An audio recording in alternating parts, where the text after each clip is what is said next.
துவங்குகிறோம் அல்லாஹ்.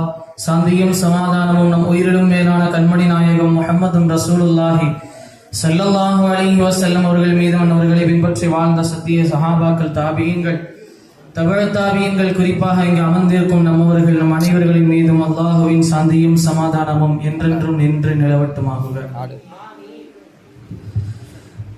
பனு இஸ்ராயில், இஸ்ரவேலர்களினுடைய இஸ்ராயில் என்றால் சையதுனா யாக்கூப் அலைஹிஸ்ஸலாத்து வஸ்ஸலாம் அவர்களுக்கு சொல்லப்படக்கூடிய இன்னொரு பெயர் என்பதாக சொல்லித் தருவார்கள். ஹதீஸிலே வருகின்றது, நபிகள் ஸல்லல்லாஹு அலைஹி வஸல்லம் அவர்கள் சொன்னார்கள், ஹம்ஸத்தும் மினல் அம்பியாஇ, நபிமார்களில் இருந்து 5 நபிமார்கள் அவர்களுக்கு இரட்டை பெயர் இருக்கிறது என்று சொல்லும் பொழுது கடைசியாக சொல்லித் தருவார்கள், வ இஸ்ராயில் வ யாக்கூப் என்று சொல்வார்கள். இஸ்ராயில் என்றால் யாக்கூப் நபி அலைஹிஸ்ஸலாத்து வஸ்ஸலாம் அவர்களுக்கு வைக்கப்பட்ட புனை பெயர் என்று சொல்வார்கள். இஸ்ராயில் என்ற வார்த்தையை எடுத்துக்கொண்டாலும் சரி, அஸ்ராயில், ஜிப்ரஈல் என்று ஈல் ஈல் என்று முடியக்கூடிய எல்லா வார்த்தைகளும் அப்துல்லா என்ற ஒரே மானாவை கொடுக்கக்கூடியதாக தான் இருக்கிறது என்று சொல்வார்கள். இந்த இஸ்ராயில் என்ற மொழியை, இது எந்த மொழியை சார்ந்தது என்று பார்த்தால் அபரானி மொழியை சார்ந்தது என்றும் சொல்வார்கள். இதே இந்த பனு இஸ்ரவேலர்களுக்கு இன்னொரு பேரையும் பயன்படுத்துவார்கள், அதற்கு யஹூதி என்று சொல்வார்கள்.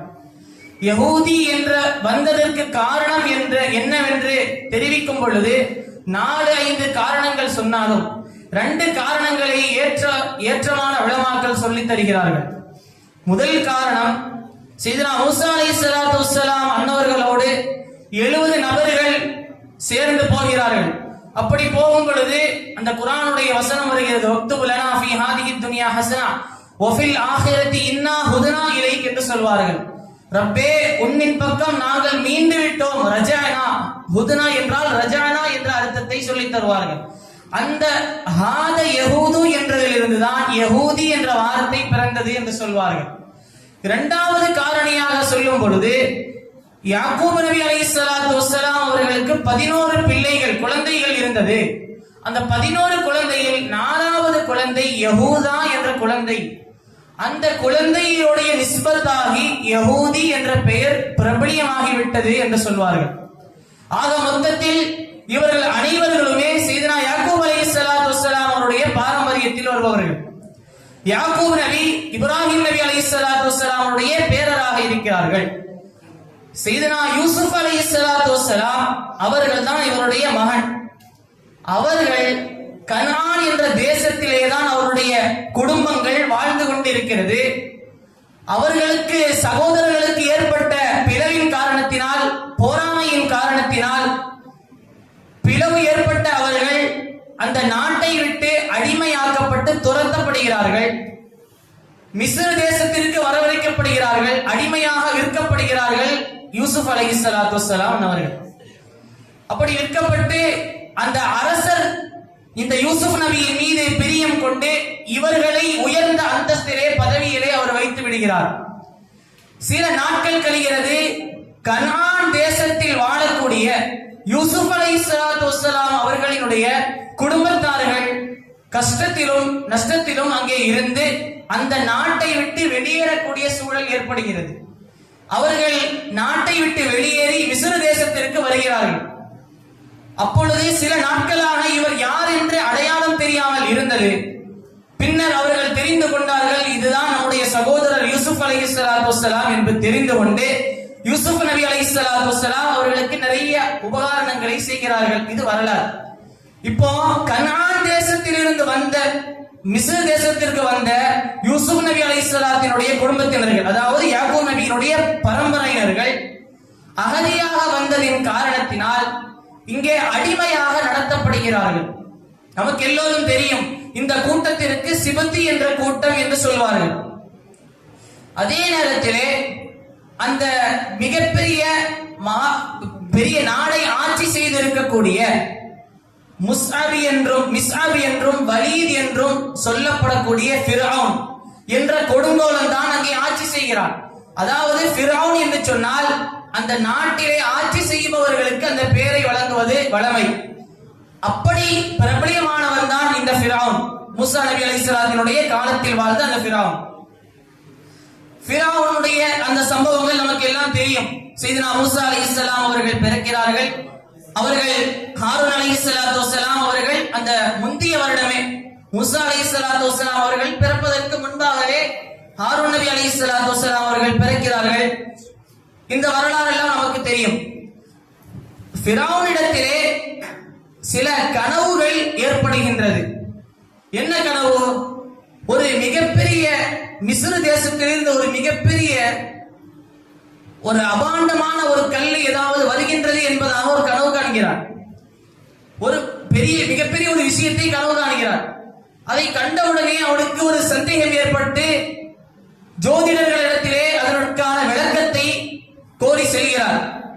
அவர்கள் தெளிவாக சொல்கிறார்கள், ஒரு குழந்தை பைத்துல் முகத்தஸில் இருந்து உன்னை நோக்கி வரும், அந்த குழந்தை தான் உன்னுடைய ஆட்சியை உருவும், உனக்கான ஆட்சியை இழக்க செய்யும் என்பதாக சொல்லிவிட்ட உடனே ஃபிரௌனுக்கு எழுகின்றது. இந்த செய்தி தன்னுடைய மனதிற்குள் வந்தவுடன் ஃபிரௌன் அங்கே பிறக்கக்கூடிய சிபத்திகளினுடைய கூட்டத்தில் பிறக்கக்கூடியதான அனைத்து ஆண் குழந்தைகளையும் அவன் மரணிக்க செய்கின்றான், கொலை செய்ய வைக்கின்றான். இப்படியே சில காலம் கடக்கிறது. இந்த சிபத்திகள் தான் கிபத்திகளுக்கு ஹிதமத் செய்பவர்களாக இருந்தார்கள் என்பது வரலாறு. அப்படி இவர்கள் அழிக்கப்பட்டே இருந்தால் நமக்கு ஹிதமத் செய்வதற்கு இந்த உலகத்திலே நபர்கள் இல்லாமல் போய்விடுமே என்ற காரணத்தினால் வருடத்திற்கு ஒரு முறை, ஒரு வருடம் விட்டுவிட்டு அடுத்த வருடம் அந்த குழந்தையை கொலை செய்வார்கள். இப்படி கொலை செய்ததில் ஒரு வருடம் விட்டார்களே, அந்த வருடத்தில் பிறந்தவர்கள் ஹாரூன் நபி அலைஹிஸ்ஸலாத்து வஸ்ஸலாம். மூசா அலைஹிஸ்ஸலாம் அவர்களுக்கு அண்ணனாக சகோதரனாக இருப்பார்கள் ஹாரூன் அலைஹிஸ்ஸலாத்து வஸ்ஸலாம். அதே நேரத்திலே குழந்தையை வெட்டக்கூடியதான அந்த சமயத்தில் பிறந்தவர்கள் சையதுனா மூசா அலைஹிஸ்ஸலாத்து வஸ்ஸலாம். நமக்கு தெரியும், மூசா அலைஹிஸ்ஸலாத்து வஸ்ஸலாம் அவர்கள் அந்த அளவிற்கு ஒரு ஒளியாக இருந்தார்கள்.